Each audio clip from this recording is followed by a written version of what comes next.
Hello friends आउटे नुआ video को समस्त को स्वागत करुच्ची। तो फाइनाली आपण मानक पई शिशु सेविका नियुक्ति पई निर्देशावली आसी सारी जोटा कि आपण माने जुलाई मासरू आज पर्यंत तार नोटिफिकेशन आसुला बारंबार न्यूज पेपर छपा होता। तो से नहीं गोटे बहुत बड़ अपडेट रही जोटा कि आपण मानकर संवाद न्यूज पेपर में आसी। तो क्यों मैंने अप्लाई करेंगे क्या चाकरी प्राधान्य दिज्व केमी कौन अप्लाई हम से सब डिटेल्स आम कथा ता सहित कौन कौन बदली नियम ता विषय में कथा। तो प्रथम जदि आम देखा शिशु सेविका नियुक्ति आसला निर्देशावली। तो कौन निर्देशावली आसी देखु एसएमसी जानी आपण मैंने से अप्लाई करेंगे एवं से द्वारा हम ता सहित जो मानकर बयस 60 रु अधिक हो सारी जो मैंने अंगनवाड़ी कर्मी थे से हटई दिज्व जो मानकर 60 वर्ष रु अधिक हो सारी। यह प्रथम कथा। ता माने आपण भी पचारे ता माने सर कौन आम अन्य कौन गाँव में जाकि अप्लाई करूँ ना आपण अन्य कौन गाँव में अप्लाई करेंगे ना निज गाँव में ही अप्लाई करेंगे।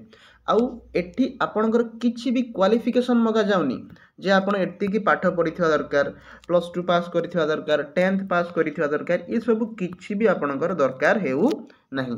सीधा जो माने ओडिया पढ़ी जानिथिबे ओडिया कहि जानुथिबे सेमानकु ही एठी चाकरी मिलिबो। पुओ माने एठी अप्लाई करि परिबेनी समस्त शिशु सेविका माने झियो माने एठी अप्लाई करिबे आउ निज गाँव में मध्य अप्लाई करिबे। जे माने संक्रामक रोग रे पीड़ित थिबे किंबा एसएमसी सभापति जो मैंने देखु क्लोज होते कि समिति सदस्य होते सरपंच कर्मचारी तंकर परिवार सदस्य होते माने जो मैंने ब्लॉक रे अच्छी पंचायत रे अच्छी एसएमसी कमिटी रे अच्छी से चांस मिलना नहीं कहीं से चाहिए परिवार लोक आणिक चाकरी दे पारे तमें गवर्नमेंट तापर ध्यान देती जे जो मैंने एसएमसी कमिटी कि गवर्नमेंट जॉब रे अच्छी कि कौन भी काम कर स्कूल लेवल से चाकरी करेंगे नहीं तांकर परिवार वर्ग चाकरी करेंगे नहीं। एवं आ क्यों गाँव मानक आसो देखु जदि आपण गाँव में शिशु बाटिका शिशु बाटिका प्रथम द्वितीय को मिसेकी टोटाल 30 रु 100 भितर पिला अच्छा ताहले आपन को एठी कौन मिल जन को एठी रिक्रुटमेंट मिल माने आपण गाँव में बाल बाटिका ता सहित प्रथम श्रेणी द्वितीय श्रेणी की मिसेकी एतिकी पिला मध्य अच्छा जन को एठी चाकरी मिल जदि आपण गाँव में 100 रु अधिक हो गले ताहले 2 जन को आपन चाकरी मिल किंतु जदि याठू कमी गले 30 रु कम हो गले ताहले आपण गाँव में कौन भी चाकरी मिल पार ना। द्वितीय कथा बुझीपारे ता सहित देखु अन्य क्यों मानू एठी कौन देखा ना जो मैंने एससी हेले एसटी हेले से ही महिला मानक एठी प्राधान्य दिज्व बुझीपारे ता सहित जो मैंने अच्छा दरिद्र बा विधवा नारी मैंने अच्छा से एठी अधिका प्रिफरेन्स दि जाउछि माने बुझीपारुछंती आपण अल्प पाठ पढ़ी किंबा एससी एसटी कास्ट रु हेथिबे किंबा महिला किछि करिया पई किछि काम नथिबो दरिद्र हेथिबे विधवा हेथिबे से मानक अधिक एठी प्राधान्य दिज्व ता सहित 60 वर्ष रु अधिक हेथिले आपण माने अप्लाई करि परिबे नाही। ताले बयस केते हिता दरकार देखंतु आपणकर बयस मिनिमम 18 रु 45 वर्ष भितर हेथिबा आवश्यक। तो जो माने भी आपण जनाशुना 18 रु 45 वर्ष अच्छा से समस्त को वीडियो को शेयर करके जन दिंतु बुझीपारे।